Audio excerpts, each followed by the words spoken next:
कौरव वंश के राजा दुर्योधन ने निर्दोष पांडवों को सताने और उन्हें मारने के लिए लाक्षागृह का निर्माण किया था, पर सौभाग्यवश वे उसमें से बच निकले और वनवास में रहने लगे। एक समय जब वे वन में सो रहे थे, उस स्थान के पास ही एक हिडम्ब नामक राक्षस अपनी बहन हिडिम्बी सहित रहता था।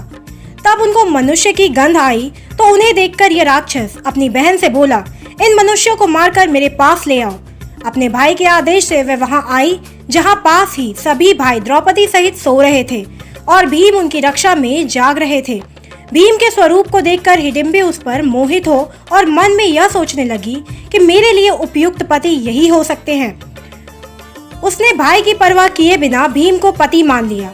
कुछ देर बाद हिडिम्बी के वापस न लौटने पर हिडम्बासुर वहां आया और स्त्री के भेष में अपनी बहन को भीम से बात करता देख क्रोधित हुआ। तत्पश्चात हिडिम्बी के अनुनय विनय से माता कुंती व युधिष्ठिर के निर्णय से दोनों का गंधर्व विवाह हुआ। उपरोक्त अवधि के अंतर्गत हिडिम्बी गर्भवती हुई और एक महाबलवान पुत्र को उन्होंने जन्म दिया। बाल रहित होने से बालक का नाम घटोत्कच रखा गया। हिडिम्बी ने कहा कि मेरे भीम के साथ रहने का समय समाप्त हो गया है और आवश्यकता होने पर पुनः मिलने के लिए कह वे अपने अभिष्ट स्थान पर चली गई। साथ ही घटोत्कच भी सभी को प्रणाम कर आज्ञा लेकर उत्तर दिशा की ओर चला गया। जल्द ही कृष्ण के कहने पर मणिपुर में मुर्दैत्य की लड़की कामकंटका से गंधर्व विवाह हुआ। वह कुछ समय व्यतीत होने के पश्चात उन्हें महान पराक्रमी पुत्र को जन्म दिया, जिसके शरीर की भांति सुंदर केशों को देखकर उसका नाम बर्बरीक रखा। बल की प्राप्ति के लिए उसने देवियों की निरंतर आराधना कर तीनों लोकों में किसी में ऐसा दुर्लभ अतुलनीय बल का वरदान पाया। देवियों ने बर्बरीक को कुछ समय वहीं निवास करने के लिए कहा और कहा कि एक विजय नामक ब्राह्मण आएंगे, उनके संग में तुम्हारा और अधिक कल्याण होगा। आज्ञा अनुसार बर्बरीक वहां रहने लगा। तब मगध देश के विजय नामक ब्राह्मण वहां आए और 7 शिवलिंगों की पूजा की, साथ ही विद्या की सफलता के लिए देवियों की पूजा भी की। ब्राह्मण को स्वप्न में आकर कहा कि सिद्ध माता के सामने आंगन में साधना करो, बर्बरीक तुम्हारी सहायता करेगा। ब्राह्मण के आदेश से बर्बरीक ने साधना में विघ्न डालने वाले सभी राक्षसों को यमलोक भेज दिया। उन असुरों को मारने पर नागों के राजा वासुकी वहां आए और बर्बरीक को दान मांगने के लिए कहा। तब बर्बरीक ने विजय की निर्विघ्न तपस्या सफल हो यही वर मांगा। ब्राह्मण की तपस्या सफल होने पर उसने बर्बरीक को युद्ध में विजय होने का वरदान दिया। तत्पश्चात विजय को देवताओं ने सिद्धश्चर्य प्रदान किया। तब से उनका नाम सिद्धसेन हो गया। कुछ काल बीत जाने के बाद कुरुक्षेत्र मैदान में कौरवों और पांडवों के बीच में युद्ध की तैयारियां होने लगी। इस अवसर पर बर्बरीक भी अपने तेज नीले घोड़े पर सवार होकर आ रहे थे।